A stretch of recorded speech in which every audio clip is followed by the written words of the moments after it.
আসসালামু আলাইকুম। স্বপ্নপূরণ ইউটিউব চ্যানেলের পক্ষ থেকে স্বাগতম। আশা রাখি সকলেই ভালো আছেন। তো দেখেন, এখন রাত্রি বাজে প্রায় 10:30। আমি এখন এই শীতের মধ্যে ঘুম থেকে উঠে ডাইরেক্ট চলে আসলাম ছাগলের ঘরে। ছাগলের ঘরে দেখেন শীতে লাল একটা লাইট লাগিয়ে দিয়েছি 200 ওয়াটের। তো মূলত আপনাদেরকে বলতেছি কেন 10:30 বাজে আমি ছাগলের ঘরে আসলাম। তো এই হলো আমার ছাগলের ঘর। তো আসলে এটা মূলত আগে গরুর ঘর ছিল। চারিগুলা ভরে রেখেছি, এখন এগুলা ডালাই করে দিব কয়েকদিনের মধ্যেই। এগুলো অনেক ডিস্টার্ব করতেছে আমার ছাগলগুলোকে। তো এগুলা অল্প কয়েকদিনের মধ্যেই ঢালাই করে দেব। তো যেটা হলো কথা, আমি 10:30 বাজে কেন ছাগলের ঘরে আসলাম। তো এই যে দেখেন, এই যে এই ছাগলটার এই যে সাদা বাচ্চাটা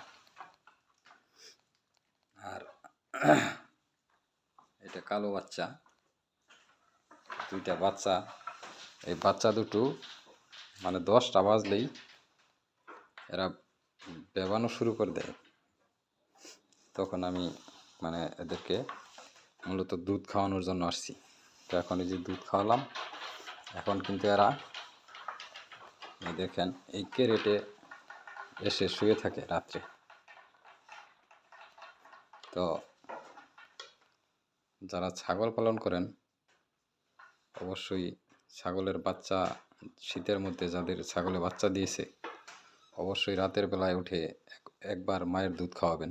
তাহলে ছাগলগুলো, বাচ্চাগুলো সুস্থ থাকবে এবং কি খুব তাড়াতাড়ি স্বাবলম্বী হয়ে উঠবে। এবং মায়ের বুকের দুধ খেলে এদের ঠান্ডাটাও কম লাগে।